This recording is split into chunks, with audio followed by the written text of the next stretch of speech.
Punk Media. Jadi gini, Abdullah Hashim is in the house, bro. gila Sultan. Dul, kita ngapain sih Dul kayak gini-gini Dul? Gue juga nggak tahu sih ngapain kita begini anjing. Tapi kalau gue boleh jujur ya, sebenarnya gue pengen ngelakuin kayak gini tuh dari behave gue sih, dari behave gue kayak gue nongkrong, sering nongkrongnya tuh sambil ngobrol lah dan gue kayak punya pikiran kayak gimana kalau gue bikin nih di YouTube atau di mana gue jadiin podcast biar orang-orang lain tuh denger itu. Benar, karena gue sama Abdullah banyak banget ngobrol tentang banyak hal. Dari semua lini kita ngobrolin banyak banget. Dan fun fact ya, gue sama Abdullah ini baru ketemu less than a month. Iya kan? Less than a month, bro. Kita ketemu.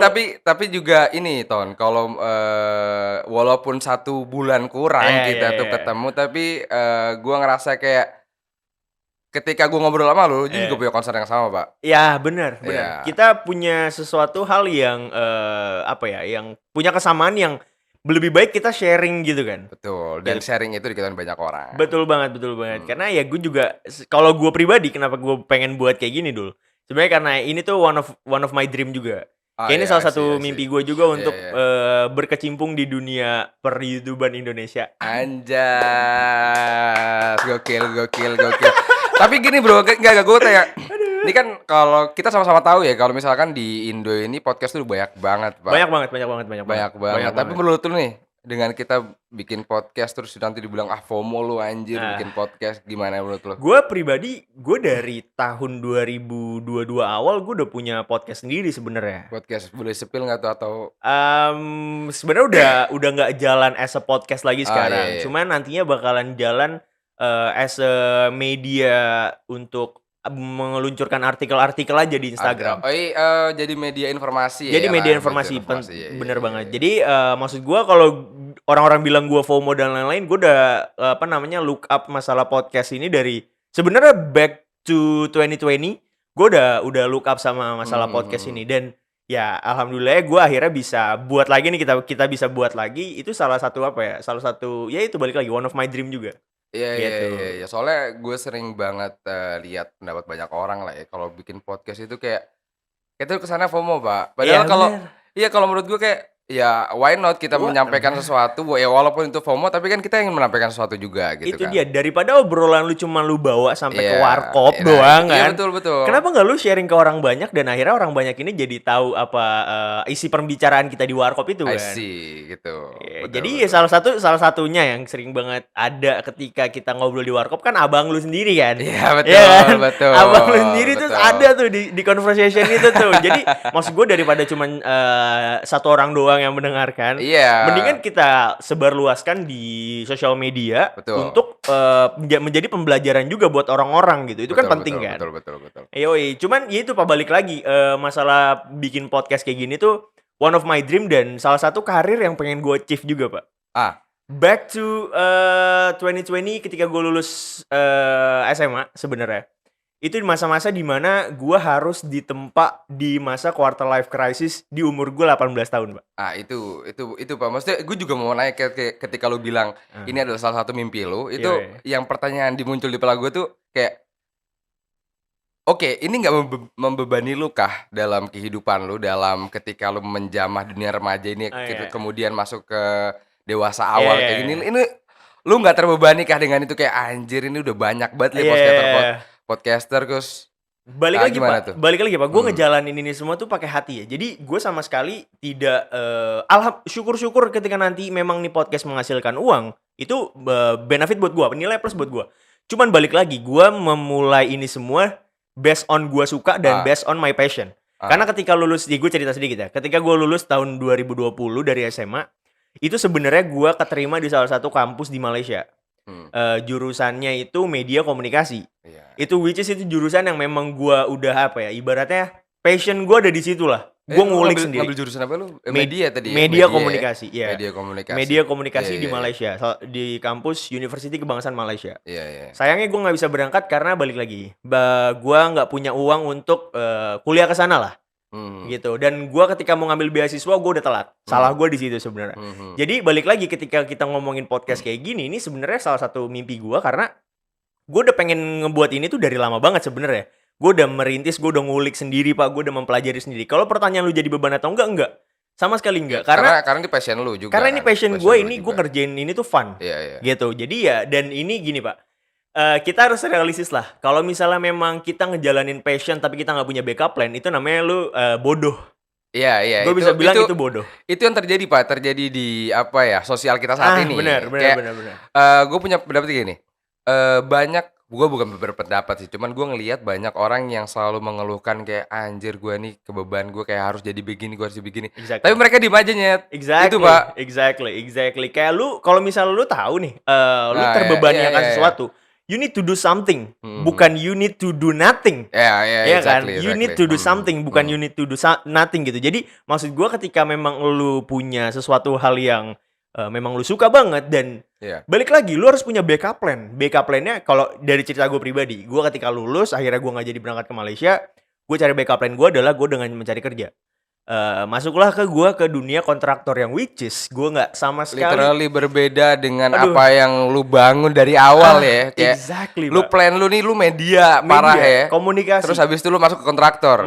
Itu nggak jelas banget sih bro. Kayak itu out of mind bro. banget.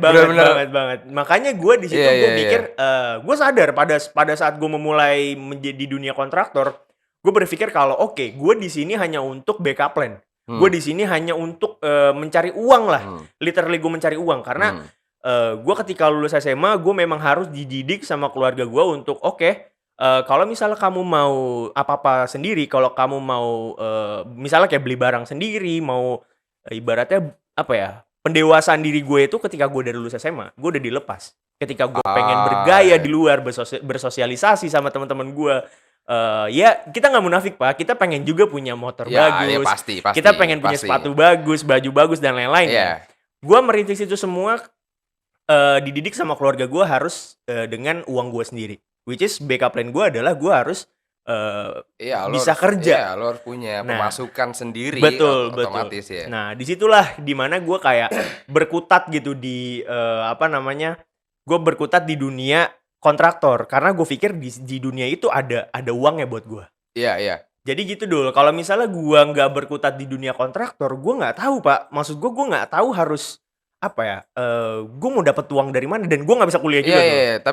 Tapi kalau gue lihat dari sisi lu kan bandingin antara pendidikan dan karir ya. Tapi kalau gue punya pengalaman difference gitu. Gue punya pengalaman yang berbeda kayak kalau lu misalkan tadi itu kayak lu udah ngejar passion lu gitu ya sebagai pendidikan, di dalam dunia pendidikan lu masuk ke media lah, lu sampai daftar di kampus Malaysia, jurusan media, terus akhirnya lu masuk ke dunia kontraktor.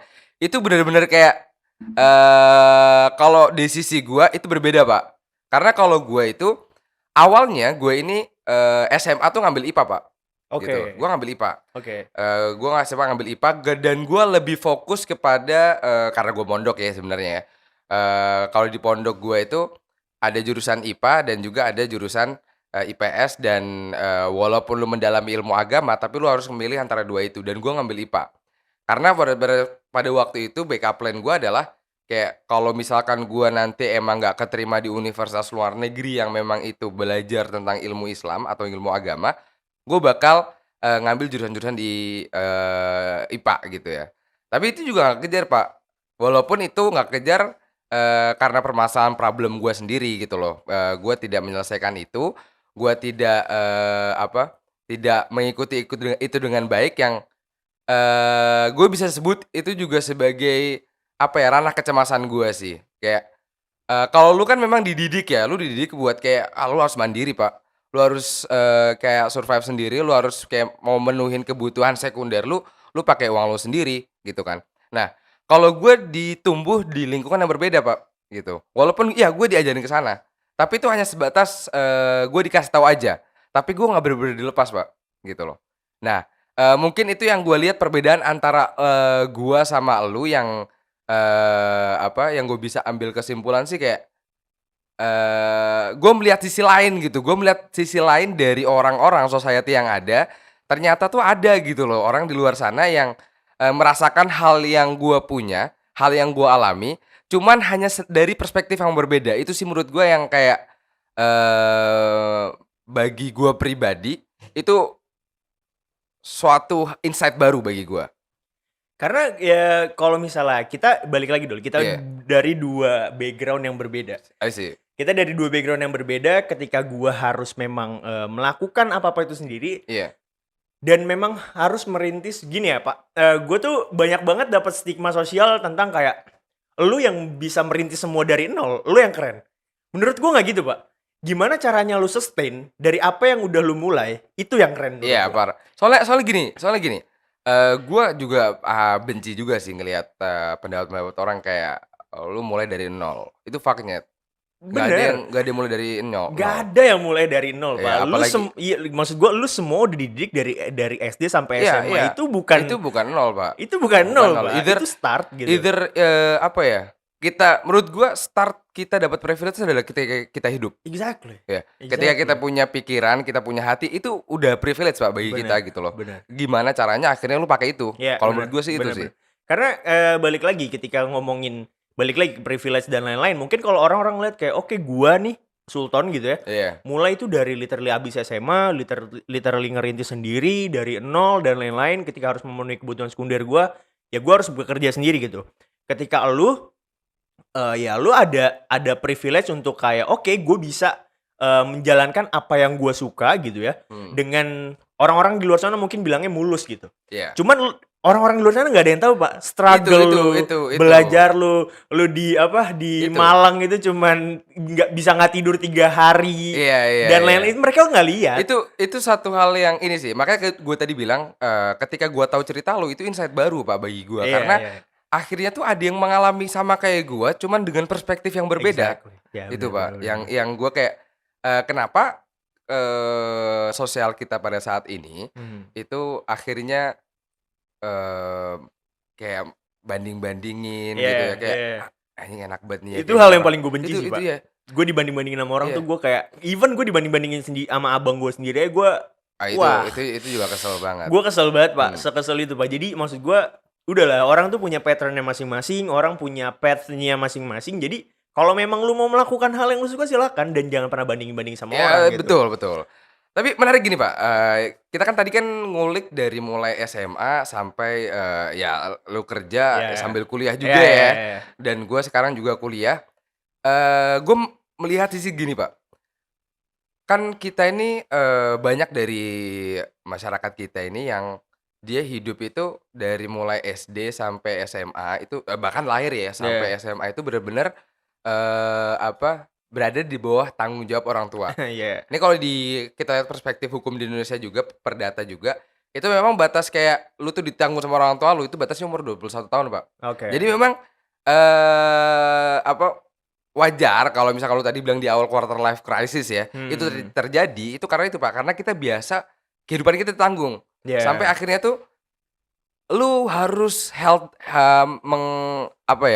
lu harus menangani itu sendiri. Berdiri gitu di kaki gue sendiri. Jadi menurut gue quarter life crisis itu bentuk shock, rasa shock dari dalam diri lu kayak anjing gue biasanya gue ditanggung, gue biasanya kayak gini udah ada nyokap bokap gue gitu loh. Gitu. Rata-rata kan begitu. Akhirnya di fase yang harus sendiri. Itu kan pasti berat gitu loh. Banget sih Pak, berat banget. Dan gue nggak mendenial kalau quarter life crisis itu menjadi suatu hal yang remeh atau enggak. Tapi yang menarik gini Pak. Oke, kita menganggap itu suatu hal yang berat gitu. Tapi menurut lu dulu. Gimana sih get rid of it gitu? Kayak kita membuang itu semua gitu supaya kita bisa lepas dari quarter life crisis. Kalau lu gimana? Cara gue menangani itu dengan go with the flow. Kalau gue go with the flow, cuman lu harus tahu di mana dan lu harus punya visi misi dari diri lu dulu yang jelas gitu. Kadang orang nggak tahu, dia go with the flow aja kayak gue mau kuliah udah gue kuliah doang kupu-kupu Pak. Kayak kuliah pulang dan lain-lain, which is sebenarnya bagus, cuman kalau lu cuma literally kuliah pulang, masuk kelas pulang, tidur, main game, lu mau jadi apa nyet? Maksud gue nggak ada yang salah dengan main game, memang nggak ada yang salah dengan main game. Cuman kalau lu kuliah pulang, lu tidak mengembangkan diri lu tidak ibaratnya mencari sesuatu yang gue nih sukanya di sini, gue nih interestnya di sini, gue tuh kayak punya masa depan deh di sini.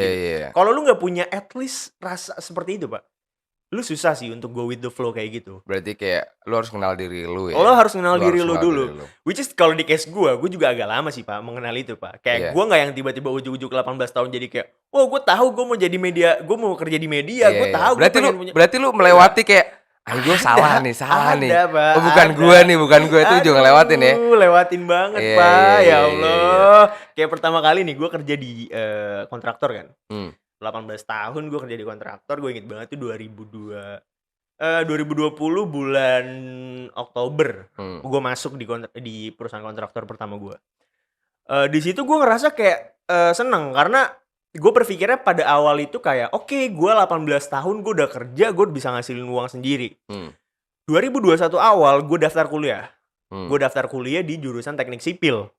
Which is jauh banget dari passion gue. Dari passion lu yang awal lu planning tadi di media itu jauh banget sih. Jauh banget. Nah, terus ketika gue berjalan, gue melaksanakan satu semester dengan IPK gue pada saat itu masih bagus. IP gue masih 3,5 ke atas. IP gue masih 3,5 ke atas di semester 1 itu. Karena gue itu balik lagi, gue tuh orangnya ketika di awal kayak gue mau gebu-gebu, gue suka nih, beng. Cuman lama-lama kayak aduh, kalau bukan passion gue yang kayak aduh gue capek lagi. Iya, betul. Aduh gue nah ini nih, aduh ini. Iya, itu tuh. Aduh ini nih banyak banget, Pak. Iya. Jadi disitulah gue ngerasa kayak aduh gue memang gak suka sama ini. Cuman balik lagi, orang-orang yang gak ngerti adalah lu tuh harus face the reality. Kalau misalnya memang lu jalannya memang di situ, ya lu harus lakuin itu dulu. Lu harus lakuin itu dulu. Ibaratnya gini, kalau bahasa anak orang gini, gue bukan anak siapa sih? Gue bukan anaknya Khairul Tanjung, Pak, yang bisa gue buka bisnis sesuka hati gue, Pak. Ya enggak sih? Iya. Gue bukan seorang adeknya Putri Tanjung yang kayak gue pengen buka bisnis, gue udah dimodalin nah bokap. Gue nggak bisa kayak gitu, Pak. Kalau ketika gue mau buka bisnis, gue harus modal pakai uang gue sendiri. Gimana caranya gue membangun bisnis itu? Dengan gue bekerja dulu, mengumpulkan uang di situ, plus juga gue menambah ilmu juga di situ.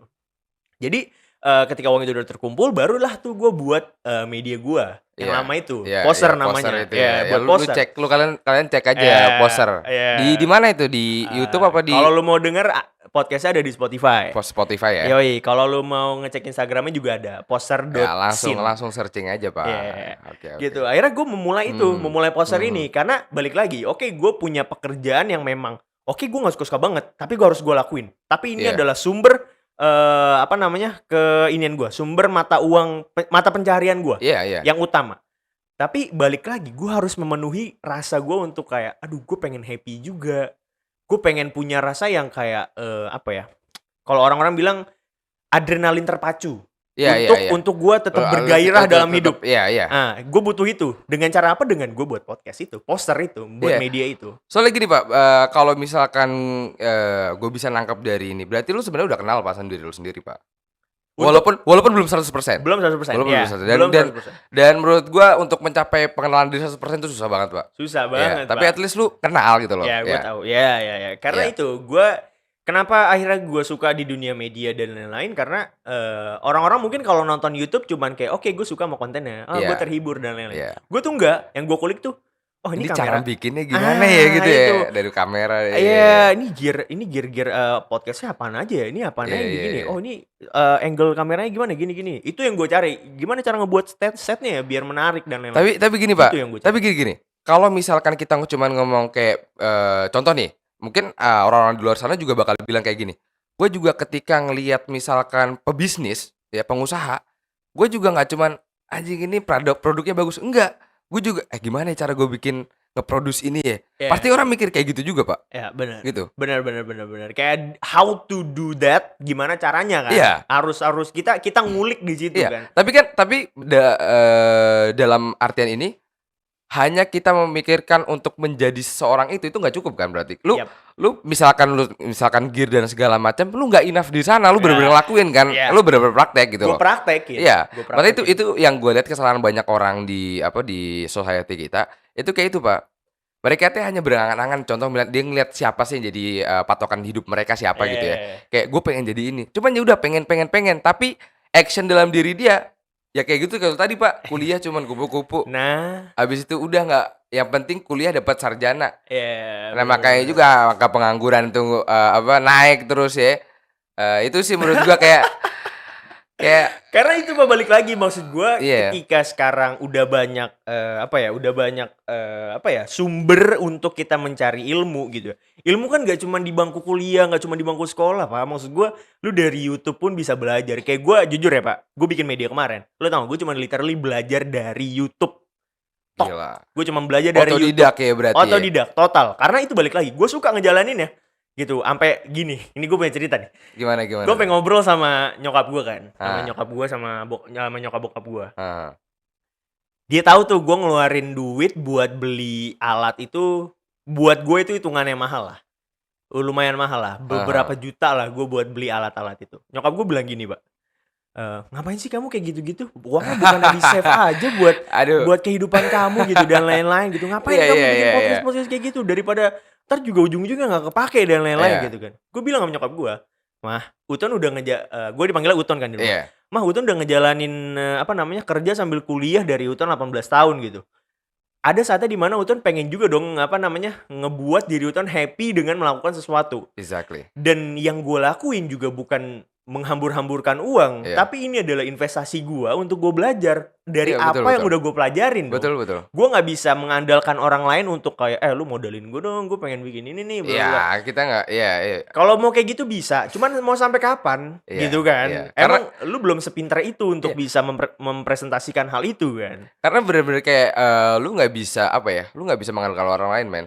Lu nggak bisa ngontrol orang. Kayak misalkan ada kata-kata lu nggak bisa berdamai sama keadaan, lu hanya bisa berdamai dalam diri sendiri. Emang exactly begitu, Pak. Karena ya lu nggak bisa kan membuat orang lain itu, walaupun bisa ya, misalkan kita dengan negosiasi bisa.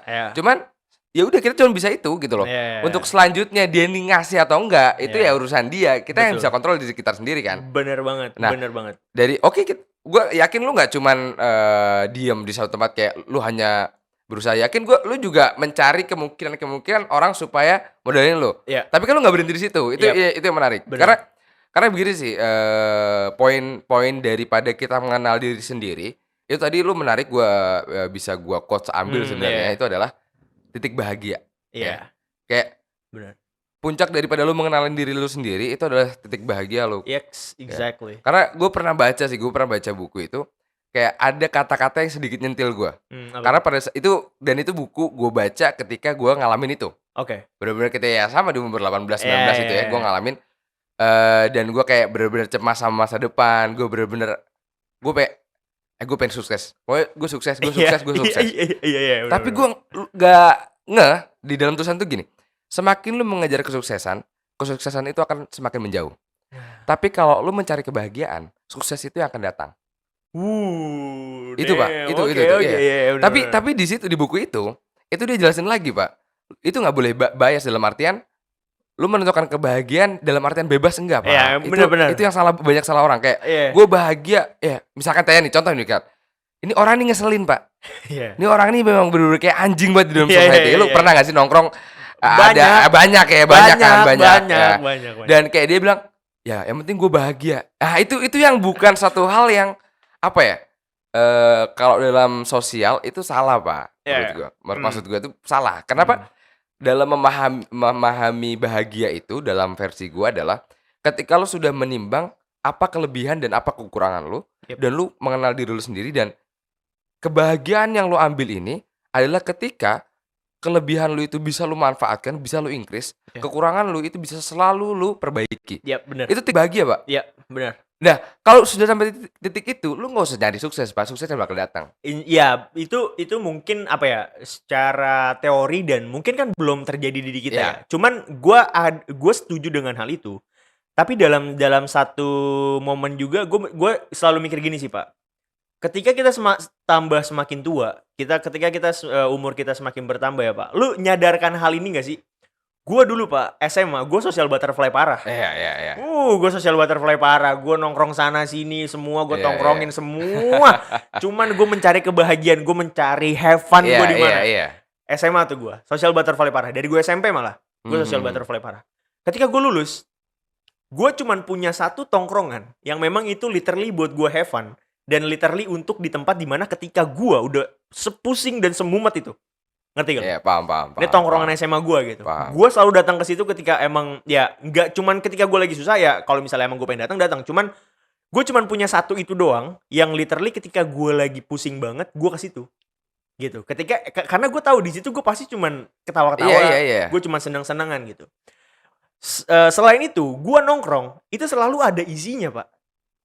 Gue selalu mencari tongkrongan yang memang gue bisa menghasilkan sesuatu. Bukan dalam bentuk uang ya. Iya. Yang harus digarisbawahi itu bukan menghasilkan dalam arti gue dapat duit dan enggak. Iya, betul. Gini, kita masih muda, Pak. Yang kita harus fokusin itu bukan cuman hanya hal uang gitu. Gue gak munafik, uang tuh penting. Gue juga butuh uang 1M sekarang. Siapa yang gak butuh sih? Gitu. Gue juga butuh gitu. Gue juga butuh. Cuman dari satu titik tuh gue yang kayak gue kalau nongkrong sekarang oke. Kayak sekarang nih kita kan baru ketemu less than a month gitu. Tiba-tiba kita buat media gitu. Ini yang gue suka, Pak. Nongkrong yang gak sia-sia. Ya, nongkrong yang gak sia-sia, ada hasilnya. ada isinya. Ini hasil gitu ini kan. Hasilnya gitu. Iya, betul. Masalah rame atau enggak itu urusan belakang, itu urusan balik dapur. Yang penting kita mulai dan kita seneng ngejalaninnya gitu. Betul. Gitu. Jadi semakin kesini tuh gue nongkrong bukan ketika gue diajak nih sama teman gue gitu kayak nongkrong yuk sini gitu. Terus gue yang kayak mikir, pertama ya pemikiran gue tuh banyak, nongkrongnya di mana, jauh atau enggak, gue harus ngeluarin duit berapa di sana. Terus di sana tuh gue ngapain, have fun doang kah atau apa segala macam. Ya lu akhirnya memikirkan sesuatu yang impact diri lu nih itu kan. Iya. Gue harus nongkrong tuh yang berimpact sama diri gue dulu gitu. Kalau nggak berimpact gue kayak gue mendingan main Valo di rumahnya gitu. Ya, tapi gini, menariknya gini. Berarti kan titik poinnya memang bahagia yang lu maksud itu adalah ketika lu tahu apa yang lu butuhin dan ketika kebutuhan itu terpenuhi akhirnya lu bahagia kan di situ. Nah, itu maksudnya mungkin ketika lu di SMA lu kenapa jadi social butterfly karena mungkin itu kebutuhan yang lu butuhkan gitu loh. Lu nongkrong sana sini dan akhirnya itu berubah. Itu sih gua juga sebenarnya sama kayak gitu loh. Dan gua ini kalau dibilang suka nongkrong suka gitu ya. Tapi gua biasanya nongkrong sama itu aja. Iya. Kayak gue di Malang nih, gue kuliah di Malang. Ya gue nongkrong bener-bener sama ya ini aja. Tapi beda, Pak. Itu gue dapetin ketika gue udah semester kayak tengah gitu. Gue di semester awal bener-bener semua tongkrongan sih, Pak. Gue tongkrongin kan? Sih. Iya. Social butterfly. Iya, parah. Kita pasti ada di fase itu, Pak. Iya, pasti. Karena gue sadar hal jeleknya menjadi social butterfly adalah kita bakalan minder sama teman kita sendiri yang lebih sukses daripada kita. Betul. Karena gini, gimana ya? Gue ngelihat temen gue sukses tuh gue seneng. Cuman dalam hati kecil gue tuh ada yang kayak gini pakai. Aduh, kita seumuran kok tapi dia lebih dari kita ya gitu. Itu. Awal tuh gue gitu mikir. Kok dia lebih dari kita? Kok dia lebih dari gue ya? Kok dia udah bisa kayak gini sekarang ya? Kok dia udah bisa beli mobil sendiri ya?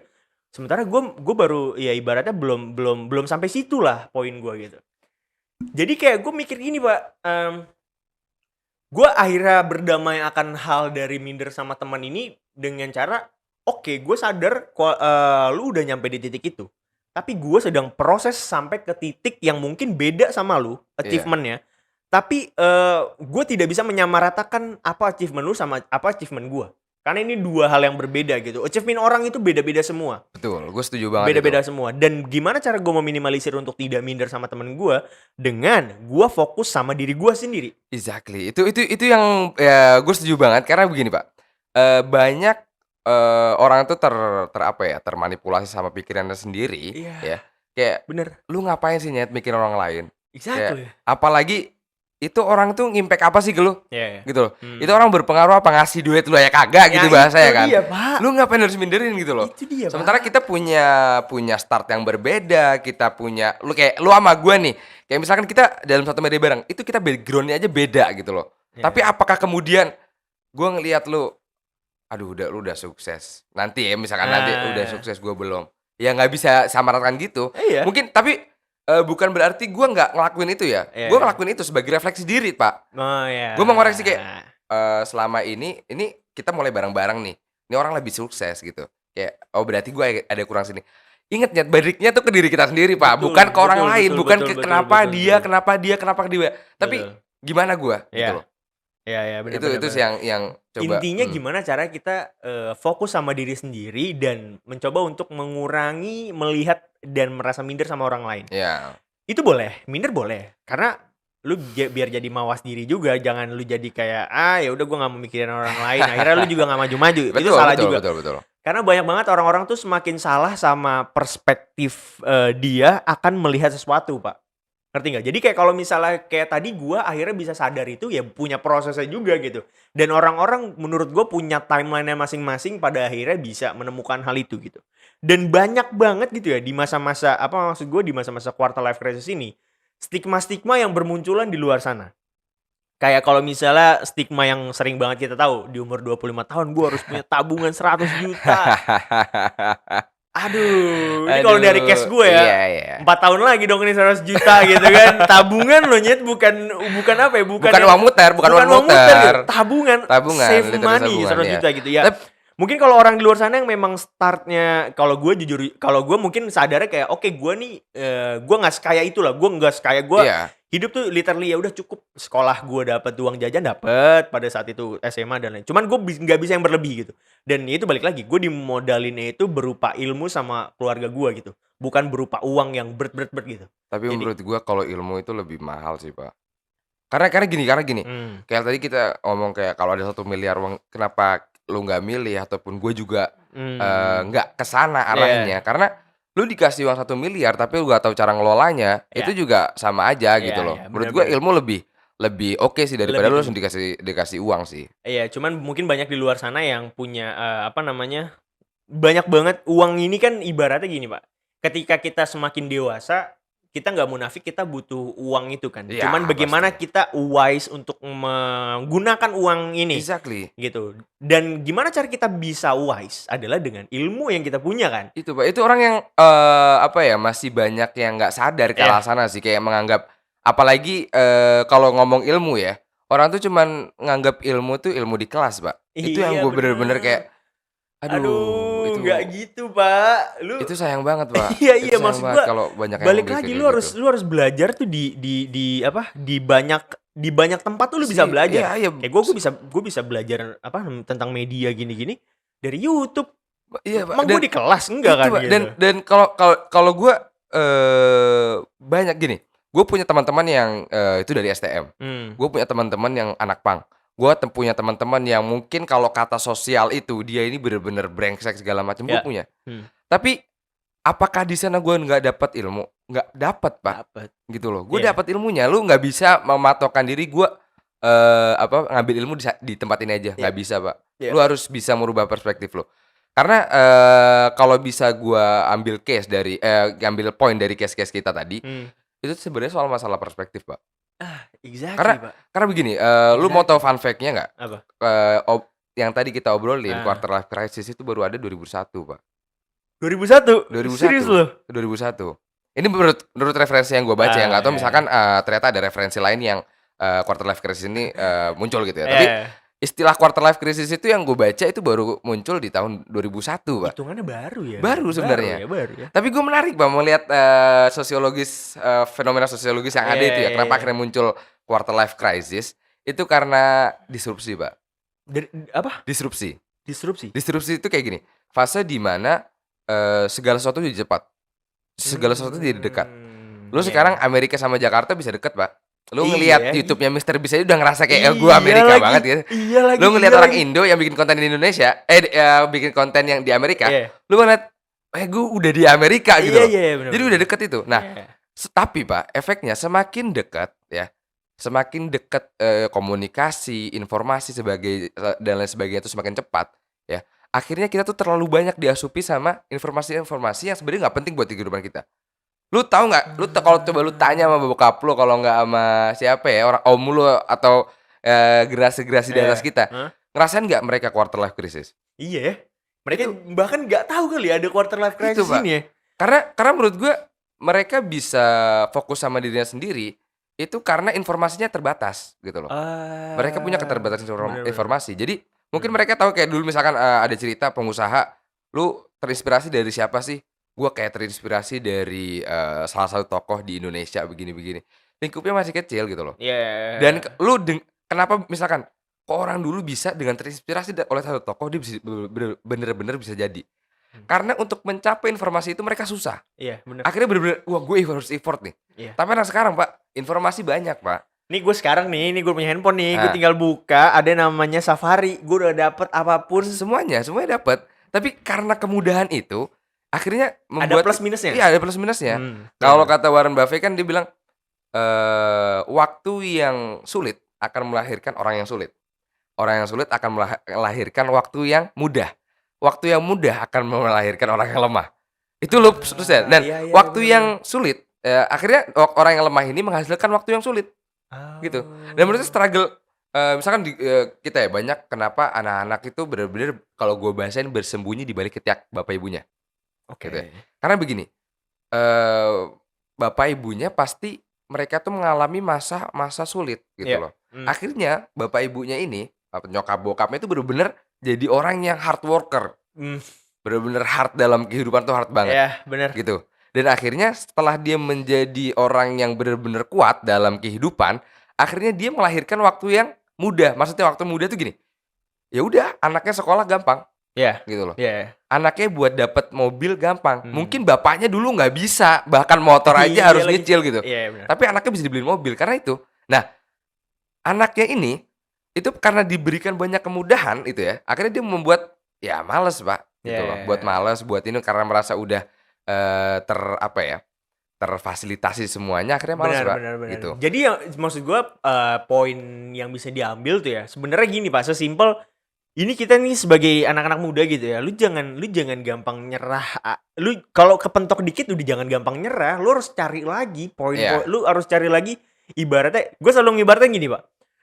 Gue tuh selalu ngibaratkan gue punya keran banyak gitu ya. Iya. Ini mungkin orang-orang bisa contoh juga gitu ya. Gue ibaratnya punya keran yang banyak gitu ya. Gimana cara gue punya keran yang banyak ini dengan ilmu yang udah gue didik yang gue dapat dari gue kecil tadi gitu. Nah, ketika gue udah punya ilmu ini nih, gue buka kerannya. Oh, ternyata kerannya kesumbet gitu ya. Kerannya kesumbet, udah kalau mungkin kalau orang-orang luar sana bukan kayak udah yang kayak udahlah gue udah capek ya buka keran lagi gitu. Gue enggak. Gue cari lagi. Gue cari lagi keran yang lain. Lu cari keran yang lain, enggak lu benerin ya? Enggak usah gue benerin. Karena gini, Pak. Mendingan gue mencari peluang yang lain gitu ya. Dengan dari keran-keran yang tadi gue bilang gue udah punya ilmu banyak, akhirnya gue punya keran yang banyak ini. Gue coba buka gagal, gue coba buka gagal, gue coba buka gagal. Gue cari nih mana keran yang emang akhirnya ngocor literally blar gitu ketika keluar airnya gitu. Ketika gue udah di situ, gue coba untuk benerin dulu yang lain. Karena nyambil gimana cara gimana cara gue ngebenerin nih keran-keran yang rusak tadi? Kalau gue nggak punya satu sumber air yang memang udah bagus, gue selalu mengibaratkan kayak gitu. Iya benar, gue setuju. Gitu. Jadi ya poinnya yang menurut gue ya dari perbincangan kita ini yang penting ini anak-anak muda tuh udah lah lu jangan terlalu gimana ya, lu boleh have fun tapi lu harus tahu gimana cara lu untuk struggle di dunia yang asli gitu. Betul. Jangan berlindung di balik ketiak orang tua lu terus gitu. Iya. Tapi juga nggak salah, Pak, misalkan ada anak yang emang dilahirkan dengan fasilitas yang enak ya. Tapi poinnya begini, lu tetap belajar, Pak, gitu loh. Bukan berarti lu enak lu nggak belajar karena untuk mengatasi gue pernah dalam satu forum sama salah satu dosen di kampus gue. Itu dia gue nanyakan hal yang sama gitu. Terus kita nih gimana? Kita ini mendapatkan waktu yang mudah gitu loh. Apa kita akan menjadi orang lemah? Enggak, Pak. Dengan cara apa? Lu pressure dulu sendiri. Gitu. Iya. Itu lu harus pressure dulu sendiri gitu. Iya, benar. Gitu sih, Itu penting sih. Jadi ya udah pokoknya ya semoga udah pada dapet lah ya. Ya. Iya, gue nggak tahu sih lu pada dapat ilmu dari sini atau enggak. Cuman yang penting kita sharing aja di sini. Ya, gue cuman ya yang jelas gue dapet. Yang jelas gue dapet ya. Gue juga dapet. Maksud gue balik lagi kita dari dua background yang berbeda gitu. Perspektif juga kita berbeda. Exactly. Makanya kita di sini saling sharing dan mungkin kita share ke teman-teman di luar sana biar teman-teman di luar sana juga mungkin ngerasa ada yang posisinya kayak gue, ada yang posisinya kayak lu gitu. Atau ada yang mungkin di bawah kita atau ada yang mungkin di atas jauh kita. Jadi intinya adalah kita di sini saling sharing aja. Tuh. Dan ya udah mungkin untuk episode kali ini segitu dulu kali ya. Boleh. Nanti kita lanjut di episode selanjutnya aja kan untuk selanjutnya. Thank you semua. Pam Media. Jadi gini,